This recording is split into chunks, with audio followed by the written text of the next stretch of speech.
بہت اچھا قرآن پڑھتے تھے، اور آپ اس زمانے میں دلی میں امامت کرتے تھے ایک مسجد کے اندر۔ رمضان شریف کا مہینہ تھا، سردیوں کے دن تھے، دلی کی کڑاکے کی سردی تھی، ایسے میں مسجد کے مصلی نماز کے لیے تیار تھے۔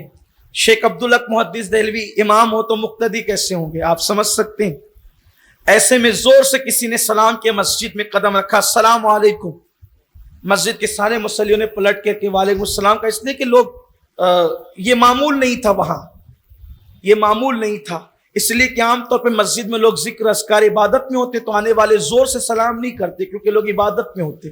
اگر کوئی کسی کو مل جائے تو وہ اپنی آواز میں سلام کر کے معاملہ ادا کر دیتا ہے، سنت ادا کر دیتا ہے۔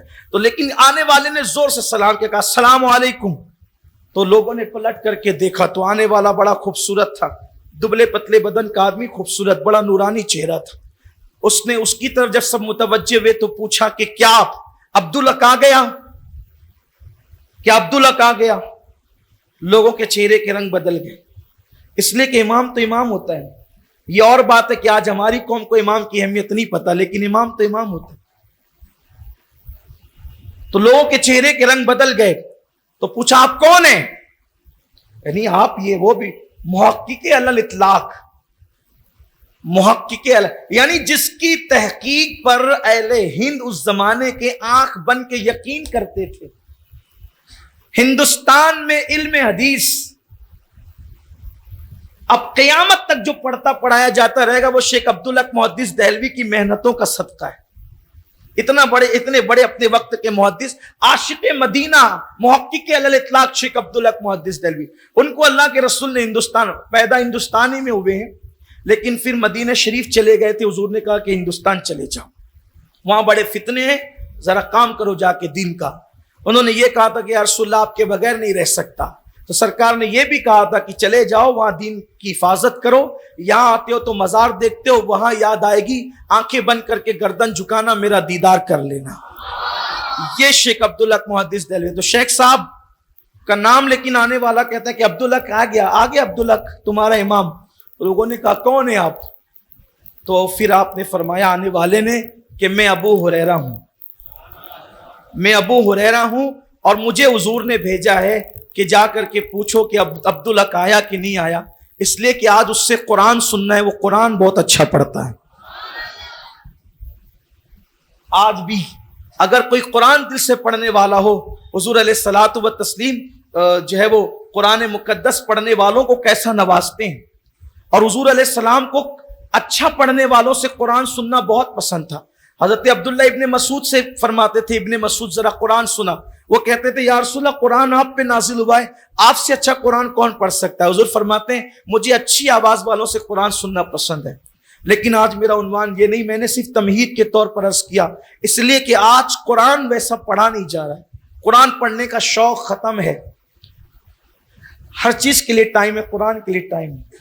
اور بات یہ ہے کہ صرف قرآن کو تلاوت کی نیت سے پڑھیں تو بھی دل کا زنگ دور ہوتا ہے، ثواب ملتا ہے، لیکن قرآن کو اگر غور سے پڑھا جائے، اس میں غور کر کے پڑھا جائے، فکر کر کے۔ قرآن کہتا ہے افلا تعقلون، کیا تم قرآن میں عقل سے کام نہیں لیتے؟ قرآن میں تم عقل سے کام نہیں لیتے؟ افلا تتدبرون، کیا تم قرآن مقدس کے اندر تدبیر سے کام نہیں لیتے؟ اسی طرح سے قرآن نے کئی مقام پر کیا تم قرآن میں غور نہیں کرتے، قرآن میں فکر نہیں کرتے؟ وجہ کیا ہے؟ اس لیے کہ کتاب کی ایک خاص بات ہوتی، کتاب کی خاص بات ہوتی ہے، جو بھی کتاب ہوتی ہے وہ کسی عنوان کی ہوتی، جو بھی کتاب ہوتی ہے وہ کسی عنوان کی ہوتی ہے۔ کتاب لکھنے کا طریقہ یہ ہے کہ عنوان کے متعلق نام ہوتا ہے، پہلی بات، دوسری بات اس کی تمہید ہوتی ہے، تیسری بات اس کے مضامین ہوتے ہیں، اور چوتھی بات اس کا نچوڑ ہوتا ہے۔ لیکن یہ انسان کا اسلوب تحریر ہے۔ قدرت کے یہاں چونکہ یہ کتاب قدرت کی ہے، انسان کی کتاب نہیں ہے، تو قدرت نے اپنے انداز سے اپنی شان کے مطابق اس کو نازل کیا۔ اس کے اندر کوئی عنوان خاص نہیں ہے، حالانکہ اس کا عنوان کوئی انسان ہے، یہ انسانوں کے لیے نازل ہوئی، لیکن کوئی ایک عنوان خاص نہیں ہے۔ اس قرآن کی شان یہ ہے، دھیان دیں آپ، اس قرآن کی شان یہ ہے کہ ایک آیت میں 3 مضامین، 6 مضامین، 10 مضامین تک بیان کیے گئے اس آیت میں، اور پھر ایک آیت میں، اور پھر اس قرآن کی شان یہ ہے کہ قرآن مقدس اتنی آسان زبان میں بات کرتا ہے کہ اگر چھوٹا سا بچہ ہو، کسان ہو، راستے میں جھاڑو دینے والا ہو، وہ بھی سمجھ جاتا ہے، اتنی آسان زبان میں بات کرتا ہے۔ پھر قرآن کبھی اتنا مشکل کر دیتا ہے کہ علماء بھی رات بھر ڈکشنریاں کھول کر بیٹھتے ہیں۔ پھر کبھی اتنی مشکل کر دیتا ہے کہ لوگ سر سجدے میں رکھ کر کہتے ہیں کہ اب یہاں تک ہماری رسائی نہیں۔ جیسے مثال کے طور پہ قرآن کہتا ہے الف لام میم، وہاں جبریل بھی حیرت سے تکتا ہے، یہ کیا کلام ہے۔ سدرۃ المنتہا پر رہنے والا بھی حیرت زدہ ہے، لانے والا حیرت زدہ ہے، یہ کیا ہے، الف لام میم، الف لام را، یہ کیا ہے، یہ کیا ہے۔ لیکن یہ بھی حیرت کی بات ہے، جہاں جبریل حیرت زدہ ہے وہاں صاحب قرآن مسکراتے نظر آتے ہیں اور فرماتے ہیں جبریل حیرت میں نہ پڑیے، میرے اور میرے خدا کے درمیان ایک راز ہے۔ دیکھا، اتنا آسان کر دیا کہ کسان بھی سمجھ لیے، اتنا مشکل کیا کہ پھر کبھی علماء بھی ڈکشنری لینے لگے، پھر اتنا مشکل کیا کہ سارے بندے کہنے لگے ہمیں کچھ نہیں پتا۔ سبحانک لا علم لنا الا ما علمتنا۔ یہ قرآن ہے، قرآن ہمارا ماضی بھی ہے، قرآن ہمارا حال بھی ہے، قرآن ہمارا مستقبل بھی ہے۔ اللہ کی کتاب کو تھامو، یہ عالمی منشور ہے۔ لوگ کہتے ہیں مسلمانوں کا سب لٹ گیا، لٹ رہا ہے، تباہ ہو گیا، تباہ ہو رہا ہے۔ دنیا کے ممالک پر جب تفسیریں ہوتے ہیں، بڑی بڑی کانفرنسیں ہوتی ہے، تو بڑے بڑے مفکرین یہ کہتے ہیں کہ مسلمانوں کو اپنے لیے کوئی لاہ عمل تیار کرنا چاہیے تاکہ وہ ترقی کرے۔ بس تھوڑی سی بات اس پہ کر کے بات ختم کرنا چاہتا ہوں، اس لیے کہ دعا کے لیے آئے ہیں، مگر قرآن سے اللہ کرے ہمارا رشتہ مضبوط ہو۔ کم سے کم قرآن مقدس کا ایک صفحہ ہی پڑھ کر سویا کریں، عادت بنائیں، اور ترجمے کے ساتھ پڑھیں، اس میں تھوڑا سا غور کریں، سوچیں کہ اللہ اپنے کیا کہہ رہا ہے۔ اور ایک خاص بات یہ ہے، ہر سال یہ پیغام دیا جاتا ہے، بلکہ اکثر محفلوں میں کوشش کی جاتی ہے کہ پیغام دیا ہے، نزول قرآن بند ہوا ہے، نزول قرآن بند ہوا ہے۔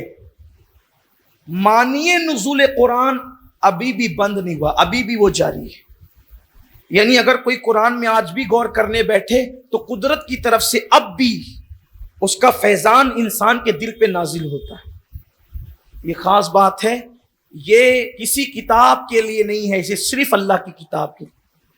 مانیے قرآن آج بھی دلوں پہ نازل ہو رہے ہیں اور قیامت تک نازل ہوتے رہیں گے، اس کی کوئی حد نہیں ہے، اس کا کوئی شمار نہیں۔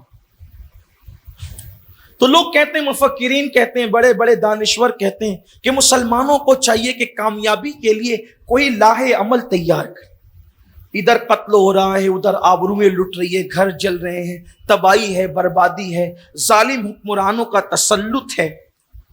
ایسے میں مایوسی کی باتیں آج کل اب زیادہ ہو رہی ہیں، یہ چلا گیا اور وہ آ گیا اور اس کا کیا اور اس کا کیا۔ ہمیں کوئی مایوس ہونے کی ضرورت نہیں، پہلی بات۔ دوسری بات یہ کہ یہ جو بات کہی جاتی ہے کہ لاہ عمل تیار کرو، بیٹھے مسلم دانشوران بیٹھیں، مفکرین بیٹھیں، مدبرین بیٹھیں اور لاہ عمل تیار کرو، یہ بچکانہ بات ہے۔ مسلمانوں سے کہا جاتا ہے لاہ عمل تیار کرو، کوئی لاہ عمل تیار کرنے کی ضرورت نہیں ہے، اس لیے کہ لاہ عمل کی ضرورت اس قوم کو ہوتی ہے جس کے پاس لاہ عمل ہوتا نہیں۔ ہمیں تو ہمارے نبی نے آج سے 1450 سال پہلے 1450 سال پہلے قرآن کی شکل میں مصطفیٰ جان رحمت نے لاہ عمل پیش کر دیا۔ لاہ عمل ہمارے پاس ہے، اب صرف عمل کی ضرورت ہے، اب صرف عمل کی ضرورت ہے۔ اب یہ عالمی منشور کیسے ہے، صرف چند نمونے پیش کر کے بات ختم۔ یہ عالمی منشور کیسے ہے؟ منشور کا مطلب طریقہ کار کا مطلب، قانون کا مطلب کہ کب آپ کو کرنا کیا ہے.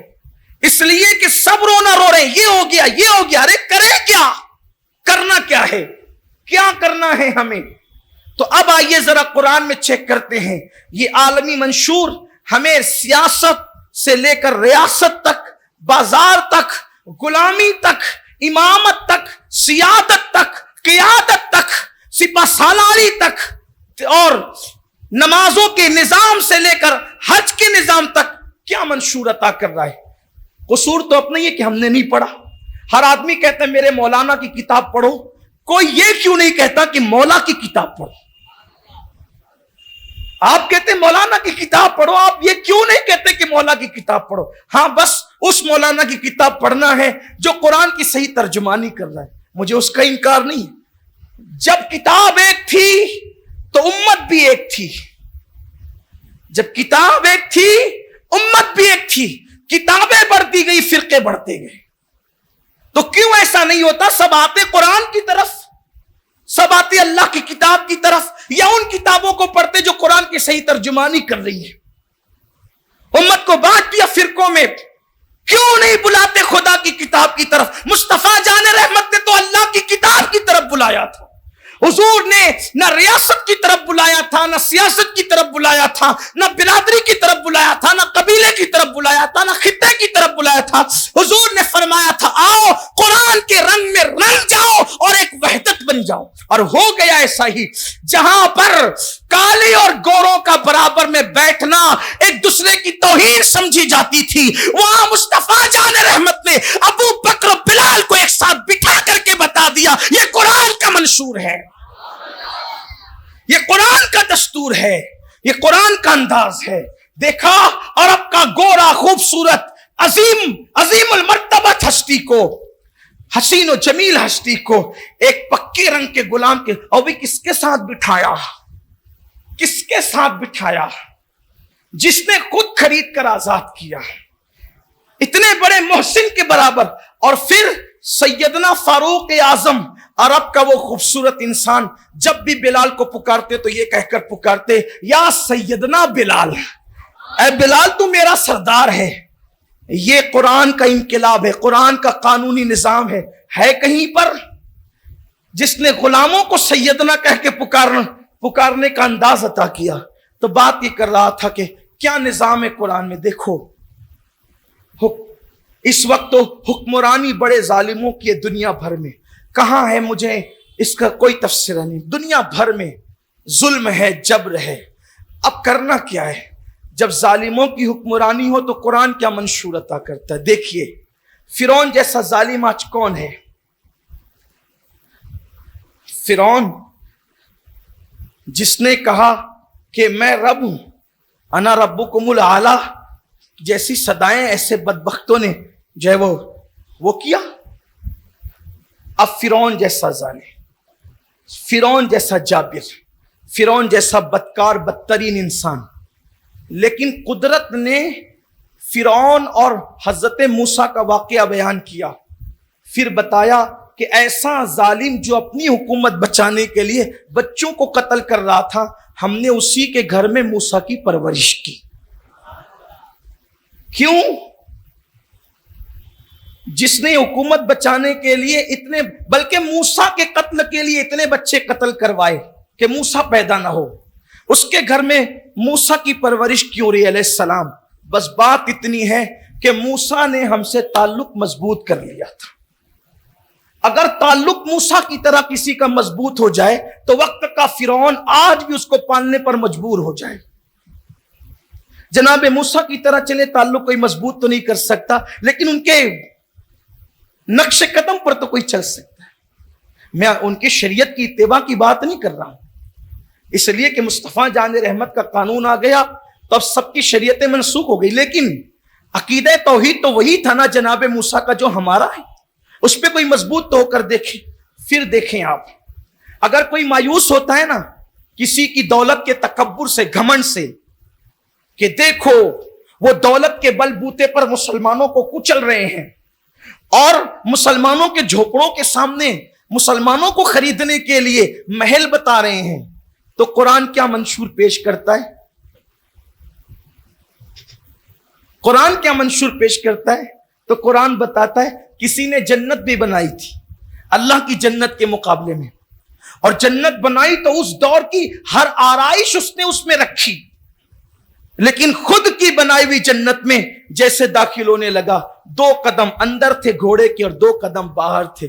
قدرت نے کہا خود کی جنت نہ دیکھ سکے، اس کی روح نکال لے۔ اس دن حضرت ملک الموت کو بھی ترس آ گیا، کاش کم سے کم خود کی بنائی ہوئی جنت کم از کم دیکھ ہی لیتا، نہ رہ سکا تو دیکھ ہی لیتا۔ قدرت بتا رہی ہے دولت مند بڑے نہیں ہے، میں بڑا ہوں۔ طاقت دولت مندوں کی نہیں چلے گی، میری چلے گی۔ میرے آگے سرسر خمیدہ ہیں، تو یہ سب کس کے لیے ہے؟ قرآن کہانی کس سے کتاب نہیں ہے۔ اللہ فرماتے ہم تمہارا دل مضبوط کرنے کے لیے واقعات بیان کرتے ہیں۔ پھر رہی بات تجارت کی، پھر رہی بات معاش کی، پھر رہی بات دولت کی، تو قرآن مقدس دولت کو کی برائی بیان نہیں کرتا، بلکہ قرآن مقدس تو کہتا ہے،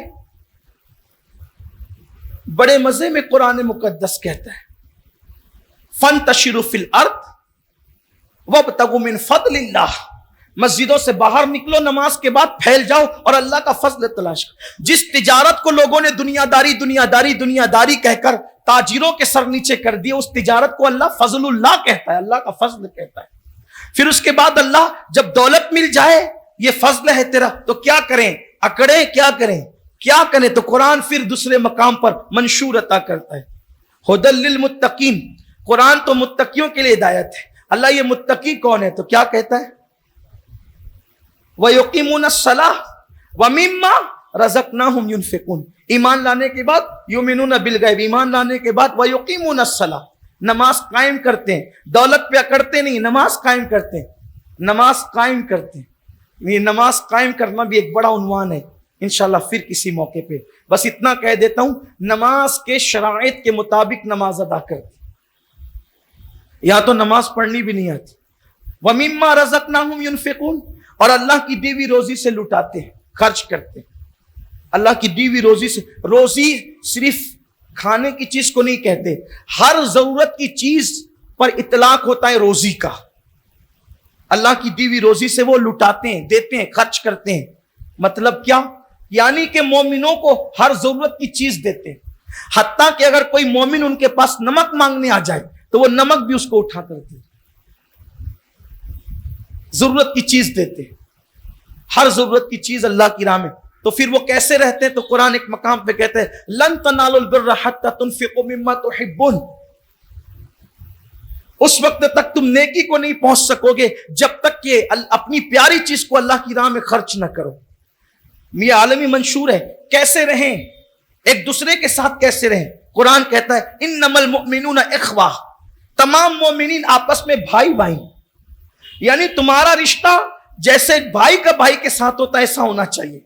ایک مقام پہ پھر قرآن کہتا ہے بیوی کے ساتھ کیسے رہے، تو کہتا ہے ہن لباس لکم وانتم لباس لہن، شوہر بیوی کا لباس ہے، بیوی شوہر کا لباس۔ یہ کہتا ہے بات کیسے کریں، منشور عطا کرتا ہے وقولوا قولا سدیدا، لوگوں سے بات کرو سیدھی سیدھی، اچھی میٹھی بات کرو۔ ایک مقام پر فرمایا حضرت لقمان حکیم کے اقوال کو بطور حکایت بیان فرمایا، انہوں نے اپنے بیٹے سے نصیحت کی تھی، میرے بیٹے دیکھو یہ منشور ہے، میرے بیٹے جب کسی سے بات کرنا، کچھ لوگوں کی عادت ہی ہوتی ہے، تھوڑا سا اس پہ آج میں آپ کی توجہ چاہتا ہوں، جب کوئی آتا ہے نا بات کرنے کے لیے تو کوئی موبائل دیکھتے رہتا ہے اور بات کرتے رہتے، ایک نظر اٹھا کے دیکھ لی پھر بات کر، یعنی انسان کی قدر ہی نہیں ہے۔ حضور کی سنت ہے، جو بھی آتا تھا حضور اس کی طرف مکمل مخاطب ہوتے تھے۔ پھر کچھ لوگ ایسے ہوتے ہیں وہ جو ہے نا پیشانی پر بل لے کر کے بات کرتے ہیں، مومن کا انداز نہیں۔ کچھ لوگ اپنے چہرے اتار کر بات کرتے ہیں، کچھ ادھر رک کر کے کچھ ادھر رک کر کے بات کرتے ہیں، یہ اپنی بڑائی کے لیے لوگ کرتے ہیں۔ بڑا وہ نہیں ہے جو قرآن سے پھر گیا، بڑا وہ ہے جو قرآن میں ڈوب گیا۔ یہ کیا تم نے بڑائی کا معیار کا؟ حضور علیہ السلام نے فرمایا جس سے بات کرو اس کی طرف مکمل مخاطب ہو جاؤ۔ کتاب دیکھ کر کسی سے بات کرنا، موبائل دیکھ کر کسی سے بات کرنا، یہ اسلامی انداز گفتگو نہیں۔ حضرت لقمان حکیم کے قول کو قرآن نے بیان فرمایا، فرمایا ہے میرے بیٹے جب بھی کسی سے بات کرنا تو ترش رو ہو کر کے بات نہیں کرنا، چہرہ کھچ کر بات نہیں کرنا۔ قرآن مقدس نے لقمان حکیم کا قول بیان فرمایا، اور قرآن نے پھر واضح کر دیا وَقُولُوا قَوْلًا سَدِيدًا، لوگوں سے بات کرو تو میٹھی بات اتنی میٹھی ہو اپنی کہ وہ حضور فرماتے ہیں اگر زمین پہ کسی جنتی کو دیکھنا ہے، زمین پہ کسی جنتی کو دیکھنا ہے تو اس بندے کو دیکھو جس سے لوگ ایک بار ملے تو ہٹنے سے پہلے تمنا کرے کہ اس کا انداز گفتگو اور اخلاق کتنا اچھا ہے، میں اس سے ایک بار پھر ملوں گا۔ یعنی ہٹنے سے پہلے لوگ تمنا کرے کہ ایک بار، کیا پھول چڑھتے ہیں گفتگو سے۔ حضور فرماتے ہیں ایسا بندہ زمین کے اوپر جنتی ہے۔ لیکن یہاں تو بات کرنے کا سلیقہ بھی ختم ہے۔ کبھی کبھی کوئی ناپسندیدہ شخص بھی آ کر بیٹھ جائے تو اس کو یہ احساس نہ ہو کہ آپ اس کو ناپسند کرتے ہو۔ وَقُولُوا قَوْلًا سَدِيدًا، کتنی مثالیں پیش کی جائیں۔ دیکھیں اگر قرآن کو منشور مان کر کے عمل کر لیا ہوتا طلاق بھی ختم ہو جاتی دنیا سے۔ لوگ ہمیں کیا سکھاتے کہ طلاق نہیں دینا چاہیے، قرآن نے بیان کہا کہ قرآن بیان کر رہا ہے کہ اگر میاں بیوی میں آپس میں اختلاف ہو جائے تو پہلے ہی مار پیٹ مت مچایا کرو۔ دیکھو قرآن کیسے بیان کر رہے، قانون بیان کر رہے۔ قرآن کہتا ہے پہلے ہی مار پیٹ مت مچاؤ، وہ آخری سٹیپ ہے۔ وہ جو بزدل ہوتے ہیں وہ عورتوں کو مارتے ہیں، حضور نے ان کے لیے ہلاکت کی دعا کی ہے، مارنے والوں کے لیے فرمایا پہلی بات یہ کرو اسے سمجھاؤ۔ دیکھیں پہلے سمجھاؤ، قرآن کا آغاز یہاں سے ہوتا ہے۔ میاں بیوی کے جھگڑے کے معاملے میں پہلے اسے سمجھاؤ، سمجھانے کے بعد نہیں مانتی ہے تو پھر قرآن کہتا ہے کہ اس سے بات بند کرو، بستر الگ کرو۔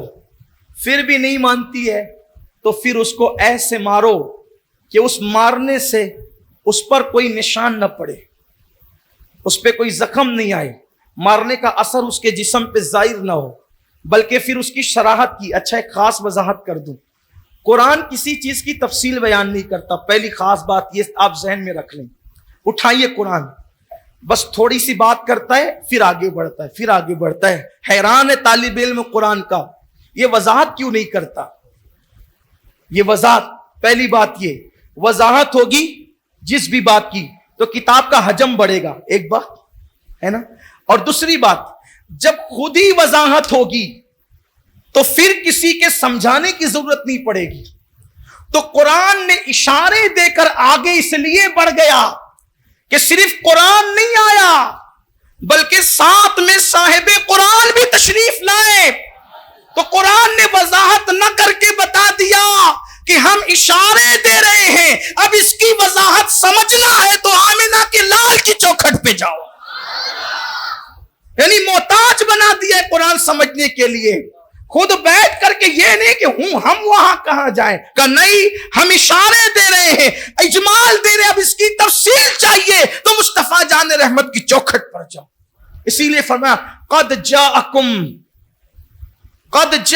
من اللہ نور وکتاب مبین، تمہارے پاس نور بھی آیا اور کتاب بھی آئی، لیکن کتاب آئی نور بھی آیا ساتھ میں، تو ان کے پاس جاؤ۔ اسی لیے تفصیل سمجھنے کے لیے صحابہ بارگاہ رسالت میں جاتے، آج بھی تفصیل سمجھنا ہے تو قرآن اشارے دے کے آگے بڑھتا ہے۔ تو عرض یہ کر رہا تھا کہ قرآن نے کہا کہ پھر اس کو اس طرح مارو۔ اب مارو کس طرح؟ حضور نے فرمایا مسواک سے مارو۔ کس سے مارو؟ ڈنڈے سے نہیں، پٹے سے نہیں، چپل جوتے سے نہیں۔ قرآن کہتا ہے آخری سٹیپ ہے، پہلے بات بند کرو، نہیں مانتی ہے پہلے سمجھاؤ، نہیں مانتی بات بند کرو، بستر رکھ کرو، پھر اس کو مارو۔ مارنے کی نوبت ہے مسواک۔ اب مسواک کے لیے قانون دے دیا حضور نے، فرمایا چھوٹی سے چھوٹی چھنگلیا کی طرح ہو اور موٹی سے موٹی انگوٹھے کی طرح ہو، اس سے موٹی مسواک سنت کے مطابق نہیں ہے۔ مطلب کوئی کتنا بھی آدمی موٹی استعمال کرنا چاہیں تو وہ انگوٹھے سے موٹی استعمال، کیونکہ وہ سنت کے مطابق کم، چھوٹی سے چھوٹی۔ کچھ لوگ اتنی باریک لے کر کے منہ میں دبا کے گھومتے، ایسا لگتا ہے کہ خلال تو نہیں کر رہا ہے۔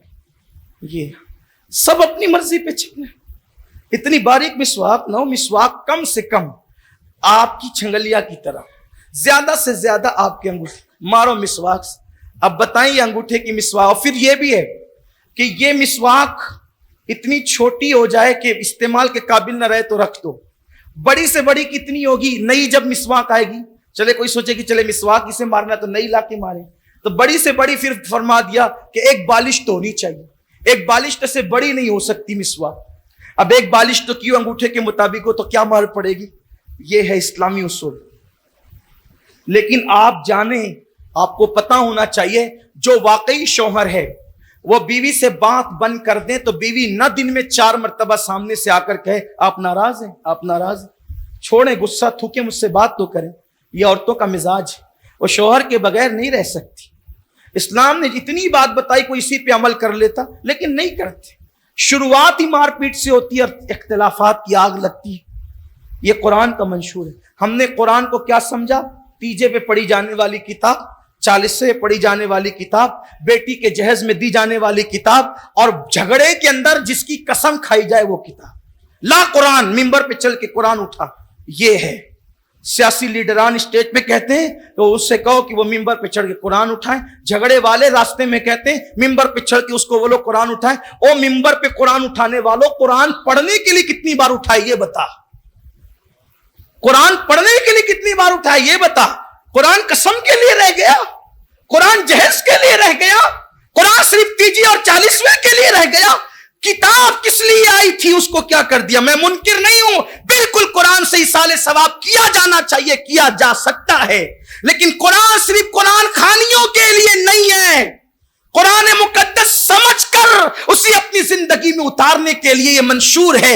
جس دن مسلمان نے قرآن کو اپنے ہاتھ میں یوں تھام لیا کہ یہ قرآن میری زندگی کے لیے نازل ہوا ہے، جیسے صحابہ نے تھاما تھا، اللہ نے جیسے ان بوریا نشینوں کو کائنات کا امام بنا دیا تھا، آج بھی اللہ تمہیں امامت عطا فرمائے۔ قرآن کو منشور سمجھ کر تو دیکھو۔ ڈاکٹر اقبال کے اس جملے پر اپنی بات ختم کر دیتا ہوں۔ بڑا مفکر تھا اقبال، بڑا دانشور تھا اقبال۔ اقبال نے اپنی قوم کو پیغام دیا اور بہت پیغام دیا۔ اقبال کا رشتہ قرآن سے بڑا مضبوط تھا۔ اقبال دعا کرتے تھے، اللہ جو تو نے مجھے دکھایا ہے میری قوم کو دکھا دے۔ ہم نے اپنے بڑے بزرگوں سے سنا ہے کہ اقبال جب تلاوت کرتے تھے رات کو قرآن کی، اقبال جب تلاوت کرتے تھے، وہ شاعر تھا، دنیا اسے شاعر کی حیثیت سے جانتی ہے، لیکن اقبال کی زندگی یہ تھی کہ جب اقبال رات کو قرآن کی تلاوت کرتا تھا تو صبح کو وہ قرآن کا مصحف اٹھا کر کے گھر والے دھوپ میں رکھتے تھے۔ وہ قرآن اس لیے دھوپ میں رکھا جاتا تھا کہ اقبال تلاوت کرتے ہوئے اتنا روتے تھے کہ ان کے آنسو اتنے پڑتے تھے کہ قرآن بھیگ جاتا تھا اور پھر جو ہے وہ دھوپ میں سکھایا جاتا تھا روزانہ۔ اس طرح تلاوت کرتے تھے اقبال، بڑا رشتہ مضبوط تھا ڈاکٹر اقبال کا قرآن سے۔ اسی لیے اقبال نے جو باتیں کہی ہیں وہ کسی شاعر کے یہاں جلدی سے آپ کو نہیں ملتی۔ غالباً انہی نے کہا ہے کہ وہ زمانے میں معزز تھے مسلمان ہو کر، اور ہم خار ہوئے تاریخ قرآن ہو کر۔ بڑی باتیں کہی اقبال نے، لیکن میرا عنوان وہ نہیں ہے۔ تو اقبال نے اپنی قوم کو مخاطب ہو کر ایک پیغام دیا ہے، انہوں نے عکاسی کی ہے، عکس لیا ہے قوم کے کیریکٹر کا اور بیان کیا ہے۔ ہمارے یہاں قرآن کھولتے کب ہیں؟ قرآن کھلتا کب ہے ہمارے یہاں؟ جب کسی کو سکرات لگتی ہے، موت ہونے والی ہوتی ہے، تو بھائی بھتیجے بھانجو کہتے لو قرآن لے کر کے بیٹھو، قرآن پڑھو، سرانے سورہ یاسین پڑھو۔ کیا عقیدہ ہے آج بھی مسلمانوں کا کہ قرآن پڑھیں گے، سورہ یاسین پڑھیں گے تو اس کی برکت سے موت آسان ہو جائے گی؟ یہی عقیدہ ہے؟ بالکل پرفیکٹ عقیدہ ہے، کیونکہ حضور علیہ السلام کی حدیث ہے کہ مرنے والوں کے قریب سورہ یاسین اور سورہ رعد کی تلاوت کیا کرو، اس کی برکت سے موت آسان ہو جاتی ہے۔ اب اقبال نتیجہ نکالتے ہیں، اقبال کہتے ہیں اے میری قوم، تو نے قرآن سے مرنا سیکھا، تو نے قرآن سے جینا کیوں نہیں سیکھا؟ اس لیے کہ جس قرآن کی تلاوت کی برکت سے جب موت آسان ہو جاتی ہے تو اس تلاوت کی برکت سے کیا زندگی کی مشکلیں آسان نہیں ہو سکتی؟ موت کی مشکل زیادہ ہے یا زندگی کی مشکل زیادہ ہے؟ موت کی مشکل سے بڑی کوئی مشکل ہے ہی نہیں۔ تو اقبال کہتے ہیں جب قرآن کی برکت سے موت کی مشکل آسان ہو جاتی ہے تو زندگی کی مشکل آسان نہیں ہوتی۔ پڑھیں قرآن، کھولیں قرآن، قرآن سے قریب آئیں. قرآن منشور ہے، اس کو پڑھیں، دیکھیں، ترجمہ پڑھیں. ترجمہ اردو زبان میں کنز الایمان ہمارے پاس ہے، اس کو دیکھیں، غور کریں قرآن کہتا کیا ہے. اللہ تعالیٰ سے دعا ہے کہ ہماری پوری قوم کو اللہ قرآن کے قریب کر دے، یہ امت پھر قرآن کے قریب آئے. حضور نے 23 سال کی قلیل مدت میں جو انقلاب پیدا کیا ہے قرآن کی برکت سے. حضور نے قرآن پڑھا، لوگ چلے آئے، قریب آ گئے. بلکہ آپ کو حیرت ہوگی، صرف میں لمبی نہیں کرنا چاہتا تھا کیونکہ دعا کے لیے آپ آئیں، لیکن دل کا درد پیش کر رہا ہوں. آپ کو حیرت ہوگی، جب حضور قرآن پڑھتے تھے تو ابو جہل، ابو لہب، عتبہ، شیبہ اپنے وجود پہ کمبل ڈال کر کان لگا کے چپکے سے سنتے تھے، الگ الگ چوری قرآن کی یار کوئی اچھا قاری پڑھے نا قرآن، اچھا قاری، تو آنکھیں آج بھی بہتی ہے ایمان والوں کی. ایمان والوں اپنا ایمان چیک کرنا ہے نا تو قرآن سننے کے بعد چیک. قرآن سن کے وحشت ہوتی ہے تو ڈرو کہ ایمان کا طوطا تو نہیں اڑ گیا، کیونکہ قرآن نے ایمان والوں کی شان بیان کی ہے. جب قرآن پڑھا جاتا ہے تو ان کا ایمان بڑھتا ہے، ان کا ایمان بڑھتا ہے. اور ایک مقام پہ فرمایا ان کی آنکھیں ابل پڑتی ہیں. قرآن جب پڑھا جاتا ہے تو ان کی جو ہیرو ہیروئن کو جدا ہوتے دیکھ کر ان کی آنکھیں ابل پڑتی ہے، قرآن سن کر ان کی آنکھیں کیا ابل پڑے گی؟ ہنسنے کی بات نہیں ہے یہ. ایمان تو نہیں نکل گیا دلوں سے، کفر کی دہلیز تک تو نہیں پہنچ گئے، کیونکہ ایمان والوں کی شان تو ہے کہ ان کا ایمان بڑھتا ہے، ان کی آنکھیں ابل پڑتی ہے قرآن سن کر. یہاں تو امام قرات لمبی کر دے تو لوگوں کو شکایت ہو جاتی ہے، بڑی لمبی پڑھ رہے ہیں آج کل امام صاحب، بڑی فرصت میں آتے ہیں. لا الہ الا اللہ، قرآن سننے کے لیے ٹائم. تو وہ لوگ تو آج عام قاری اچھا قرآن پڑھتا ہے تو اتنا مزہ آتا ہے. صاحب قرآن جب خود قرآن پڑھتے ہوں، حضور کی آواز کتنی خوبصورت تھی، حضور کی آواز کتنی خوبصورت تھی. حضرت داؤد کی آواز کا معجزہ یہ ہے کہ جب آپ اللہ کا کلام پڑھتے تھے تو پرندے ٹھہر جاتے تھے، اور حضور جب قرآن پڑھتے تھے تو ان کے آواز سننے کا مشتاق خود اللہ ہوتا. قل کہے کہ اپنی بات بھی لب سے تیرے سنی، اللہ کو ہے اتنی تیری گفتگو پسند. حضور کی آواز بہت خوبصورت، بڑی حسین آواز تھی حضور کی. حضور ہی حسین حسن والے تھے، بہت حسن والے تھے. اللہم صلی علی سیدنا و مولانا محمد وعلی آل سیدنا محمد صاحب الحسن والجمال صلی اللہ علیہ وآلہ وسلم. صلاۃ و سلام علیکہ یا قائد الغر المحجلین صلی اللہ علیہ وآلہ وسلم. بہت حسن والے. تو وہ الگ الگ آتے تھے اور قرآن مقدس سنتے تھے اور چپکے سے پھر نکل کر جاتے بھی تھے. پھر کیا ہوا؟ اچانک ایک دن ایسا ہوا کہ وہ بھی جا رہا تھا، وہ بھی جا رہا تھا، وہ بھی جا رہا تھا. ان سب کے گھر قریب قریب تھے تو آپس میں ایک دوسرے سے ٹکرا گئے، آپس میں ایک دوسرے سے ٹکرا گئے. اور ظاہر سی بات ہے وہ وہاں کے سردار لوگ تھے، ان کو تو چھپ کر کے کہیں نکلنا نہیں تھا. رات کو چھپے ہوئے کمبل ڈال کر اس حالت میں چپکے جا رہے اور ایک دوسرے سے ٹکرا گئے، اور سب اسی حالت میں. تو ایک دوسرے سے پوچھتے سچ بتا کہاں گیا تھا، وہ بولتا سچ بتا کہاں گیا تھا، بولتا سچ بتا کہاں گیا تھا. آخر کار جب ایک ہی حالت میں سب ٹکرا گئے تو پھر بولنا پڑا سچ. جھوٹوں نے سچ کہا. محمد عربی قرآن پڑھ رہے تھے، وہاں گئے تھے.